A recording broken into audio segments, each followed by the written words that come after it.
ఎలా officers audio video క్లారిటీగా ఉంది కదా?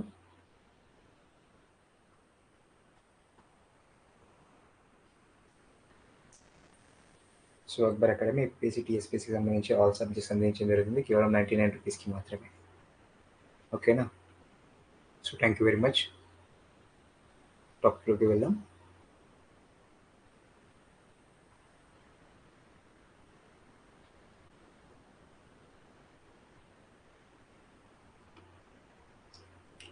సో ఆర్యుల నాగరికతకు సంబంధించి చెప్పుకోవడం జరుగుతుంది.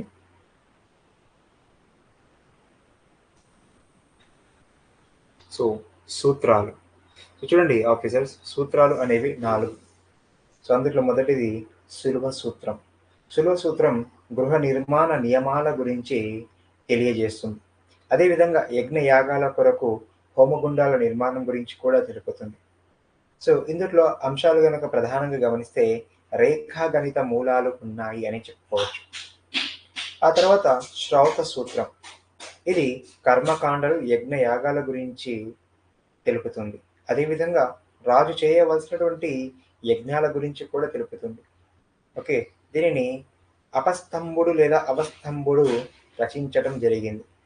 మరి ముఖ్యమైన యజ్ఞాలు ఏమిటి అంటే అశ్వమేధ యాగం, ఇది నిర్వహించిన వారు స్వరాట్గా పిలువబడతారు. ఓకేనా? మరి రాజసూయ యాగం, ఇది నిర్వహించిన వారు దైవాంశ సంభూతులు అవుతాడు. ఇతని బిరుదు విరాట్. వాజపేయ యాగం, ఈ యాగం నిర్వహించిన వారు సామ్రాట్ అనేటటువంటి బిరుదు పొందుతారు. తర్వాత రెండవది ధర్మసూత్రం, అంటే సమాజంలో మానవుని ప్రవర్తనకు సంబంధించినటువంటి నియమాలు ఉన్నాయి. అంటే మానవుడి యొక్క నైతిక ప్రవర్తన గురించి జరుగుతుంది. స్మృతులు, ఆధార ధర్మ స్మృతులు రూపొందించబడ్డాయి. ఉదాహరణకు యజ్ఞవల్క స్మృతి అని చెప్పుకోవచ్చు. ఓకేనా? సో మరి ఈ యజ్ఞవల్క స్మృతి ఆధారంగానే మితాక్షర రూపొందించబడింది అని చెప్పుకోవచ్చు. ఓకే, సో మరి 4వ సూత్రం ఏమిటంటే గృహ్య సూత్రం. గృహ్య సూత్రం, ఓకే, కుటుంబ సభ్యుడిగా వ్యక్తిగతంగా నిర్వహించాల్సినటువంటి విధులను మరియు పాటించాల్సినటువంటి నియమాల గురించి తెలుపుతుంది. ఓకే, వ్యక్తి మోక్షం కొరకు 16 రకాల కర్మలు లేదా యజ్ఞాలు నిర్వర్తించాలి. వీటినే షోడశ కర్మలు అంటారు.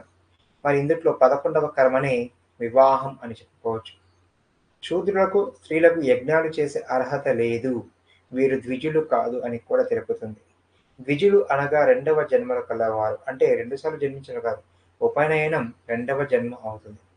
సో బ్రాహ్మణ, క్షత్రియ, వైశ్య పురుషులు ఇక్కడ ద్విజులుగా పిలువబడతారు. ఆ తర్వాత చెప్పుకోవాల్సింది స్మృతులు. ఇవి 6 రకాలు. మొదటిది మనుస్మృతి, ప్రాచీనమైనదని చెప్పుకోవచ్చు. మరి దీన్ని వ్యాఖ్యాతలు ఎవరు అంటే విశ్వరూప కులుక భట్టు, మేఘతిత్తు, గోవిందరాజు. ఓకే, అదేవిధంగా యజ్ఞవల్క స్మృతి, దీని వ్యాఖ్యాతలు విశ్వరూప, విజ్ఞానేశ్వరుడు, అపార్త సిల్లార్. సో ఇతడు పాలకుడు అండి, పండితుడు కాదు. ఆ తర్వాత గుప్తుల కాలంలో రూపొందించినవి ఏమిటంటే అంటే రచనాపరంగా బృహస్ప బృహస్పతి స్మృతి, కాత్యాయన స్మృతి, నారద స్మృతి, పరాశర స్మృతి అని చెప్పుకోవచ్చు.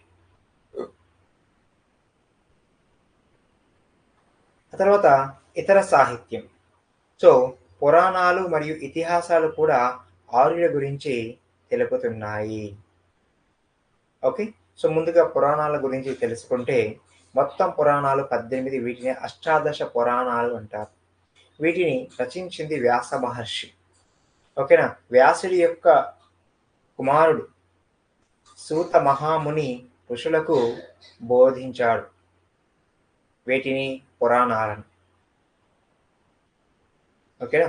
వ్యాసుని యొక్క శిష్యుడి కుమారుడు సూత మహాముని ఋషులకు వీటిని బోధించాడు. మరి ఈ పురాణాలు హిందూ మత స్థాపన గురించి తెలియజేస్తున్నాయి. ఓకే, 18 పురాణాలు గుప్తుల కాలంలో పూర్తి స్వరూపాన్ని సంతరించుకున్నాయని చెప్పుకోవచ్చు. మత్స్య పురాణం దశావతారాల గురించి తెలుపుతుంది. మరియు పురాణాలలో 4 యుగాల ప్రస్తావన ఉంది. మరి అవి ఏమిటంటే కృతయుగం 4000 800 దేవుని సంవత్సరాలు. మరి ఈ సందర్భంలో దేవుని అవతారం బాహుబలి. త్రేతాయుగం 3600 దేవుని సంవత్సరాలు. మరి ఈ సందర్భంలో రాముడు దేవుడి యొక్క అవతారం. ద్వాపర యుగం ఇది 2400 దేవుని సంవత్సరాలు. శ్రీకృష్ణుడు ఉన్నాడు ఇక్కడ. కలియుగం 1200 దేవుని సంవత్సరాలు. కల్కి అని చెప్పుకోవచ్చు. ఓకే. మరి అష్టాదశ పురాణాలకు సంబంధించినటువంటి అంశాలు గనుక ఒకసారి గమనిస్తే, పద్మ పురాణంలో గల 18 పురాణాలను సులభంగా గుర్తించుకునేటటువంటి సూత్రం ఏమిటంటే,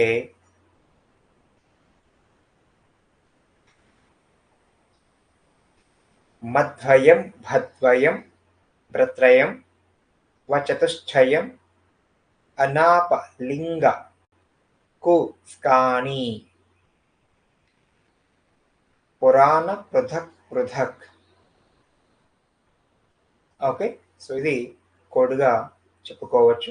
సో మరి అవేమిటంటే మత్స్య పురాణం, మార్కండేయ పురాణం, భాగవత పురాణం, భవిష్య పురాణం, బ్రహ్మ పురాణం, బ్రహ్మ పరివర్తన పురాణం, బ్రహ్మాండ పురాణం, వరహ పురాణం, వామన పురాణం, వాయు పురాణం, విష్ణు పురాణం, అగ్ని పురాణం, నారద పురాణం, పద్మ పురాణం, లింగ పురాణం, గరుడ పురాణం, కూర్మ పురాణం, స్కాంద పురాణం.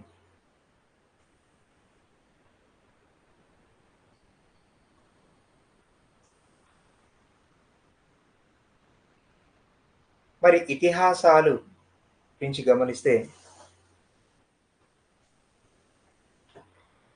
ఇతిహాసాలు క్రీస్తుపూర్వం 1500 నుంచి 600 మధ్య కాలంలో జరిగిన సంఘటనలకు ప్రతిరూపం. భారతదేశంలో ఇతిహాసాలు రామాయణం, మహాభారతం. ఇతిహాసం అనగా ఇలా జరిగింది అని చెప్పుట. ఓకే. ధర్మార్థ కామ మోక్ష అనే చతుర్విధ పురుషార్థములు పూర్వ వృత్తాంత కథలతో కూడినదే ఇతిహాసం అని చెప్పుకోవచ్చు.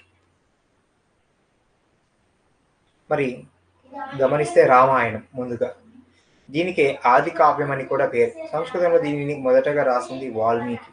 వాల్మీకి అసలు పేరు రత్నాకర్. ఇందులో మొత్తం 7 కాండాలు, 24,000 శ్లోకాలు ఉన్నాయి. మరియు రామాయణంలో గల భాగాలను కాండాలు అంటారు కదా, మరి 7 కాండాలు ఉన్నాయి. సో రామాయణంలో గల కాండాలు ఏమిటంటే బాలకాండ, అయోధ్యకాండ, అరణ్యకాండ, కిష్కింధకాండ, సుందరాకాండ, యుద్ధకాండ, ఉత్తరాకాండ అని చెప్పుకోవచ్చు. మరి ఇది అయోధ్యను పాలించిన ఇక్ష్వాకు వంశానికి చెందిన శ్రీరాముడి గురించి తెలుపుతుంది. మరియు రామాయణంలోని కొన్ని ప్రముఖ పాత్రలు కనుక గమనిస్తే, దశరథుడు అయోధ్య రాజ్యానికి రాజు. భార్యలు కౌసల్య, సుమిత్ర, కైకేయి. మరియు దశరథి కుమారులు 4. శ్రీరాముడు, భార్య సీతమ్మ, లక్ష్మణుడు, భార్య ఊర్మిళ, భరతుడు, భార్య మాండవి, శత్రుఘ్నుడు, భార్య శృతకీర్తి. ఓకే. మరి శ్రీరాముని కుమారులు లవుడు మరియు కుశుడు.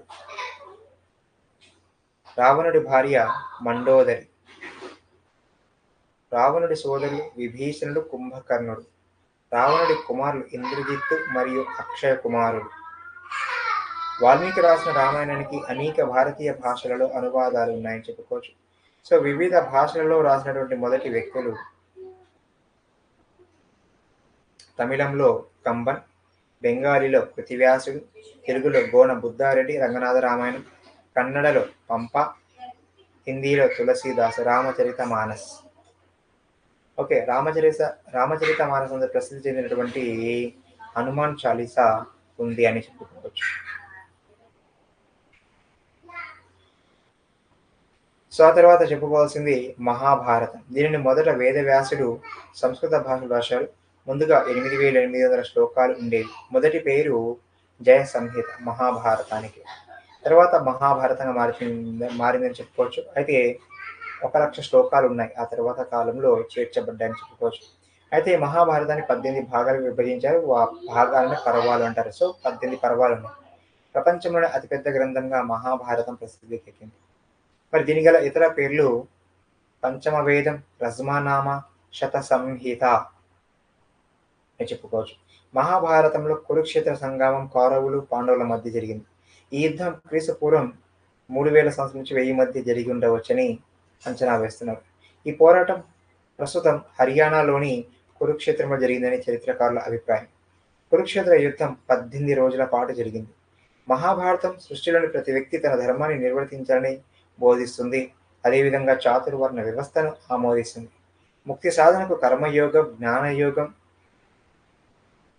జ్ఞానయోగ మార్గాలలో ఏదో ఒకటి ఎంచుకోవాలని చెబుతుంది. సో, ఒకసారి ఇక్కడ మహాభారతంలోని పర్వాలను గనక గమనిస్తే ఆది పర్వం, సభాపర్వం, అరణ్య పర్వం, విరాట పర్వం, ఉద్యోగ పర్వం, భీష్మ పర్వం, ద్రోణ పర్వం, కర్ణ పర్వం, శల్య పర్వం, సాత్విక పర్వం, స్త్రీ పర్వం, శాంతి పర్వం, అనుశాసనిక పర్వం, అశ్వమేధ పర్వం,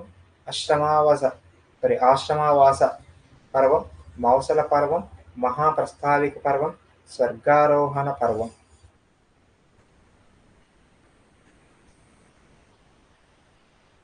భగవద్గీత 6వ పర్వం భీష్మ పర్వంలో భగవద్గీత ఉంది. ఈ పర్వంలోని 25వ అధ్యాయం నుండి 42వ అధ్యాయం వరకు 18 అధ్యాయాలలో భగవద్గీత ఉంది. భగవద్గీతను శ్రీకృష్ణుడు అర్జునుడికి ఉపదేశించాడు. భగవంతుడి యొక్క ఈ బోధననే భగవద్గీతగా పిలుస్తున్నారు. భగవద్గీత అనేది హిందూ మత పవిత్ర గ్రంథంగా చెప్పుకోవచ్చు. ఈ గ్రంథం మహాభారతంలోని ఒక భాగంగా చెప్పుకోవచ్చు. ఇందులో 700 శ్లోకాలు, 18 అధ్యాయాలు ఉన్నాయి. భగవద్గీతను ఆంగ్లంలోకి మొదట తర్జుమా చేసింది చార్లెస్ విల్కిన్.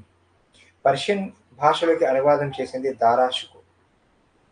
ఈ గ్రంథం ప్రాచీన భారతీయ సంస్కృతిని, వివేక పరిణితిని, తాత్విక స్థాయిని తెలియజేస్తుంది. మరియు ఇది చాతుర్వర్ణ వ్యవస్థను ఆమోదించింది. ప్రతి వ్యక్తి తనకు కేటాయించబడిన ధర్మాన్ని నిర్వర్తించాలని సూచిస్తుంది. జీవితంలో కర్మ చాలా ముఖ్యమైన భాగమని, పనిచేయటం వల్లనే ఆహారం లభిస్తుందని తెలుపుతుంది. ముక్తి సాధనకు కర్మయోగం, భక్తి యోగం, జ్ఞానయోగ మార్గాలలో ఏదో ఒక మార్గాన్ని ఎంచుకోవాలని బోధిస్తుంది.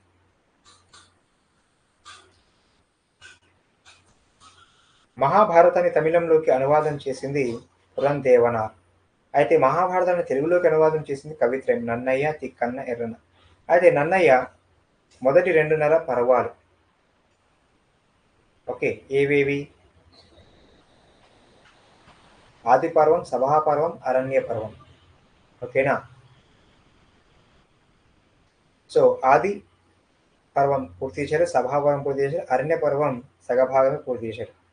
తిక్కన్న 15 పర్వాలు, విరాట పర్వం నుండి స్వర్గారోహణ పర్వం వరకు. అయితే ఎర్రన ఏం చేశారు అంటే నన్నయ్య ఏదైతే సగభాగం వదిలివేశారో అరణ్య పర్వాన్ని దానిని పూర్తి చేశారు.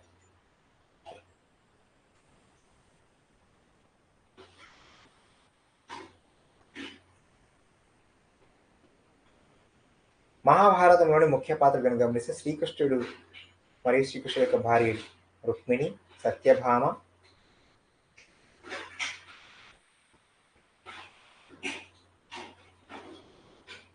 లక్ష్మణ, కాళింది, భద్ర, నగ్నజితి, జాంబవతి, మిత్రవింద. పాండవులు. సో వీళ్ళు పాండరాజు కుమారులు 5. ధర్మరాజు, భీముడు, అర్జునుడు, నకుల, సహదేవుడు. పాండురాజు భార్యలు కుంతి మరియు మాద్రి.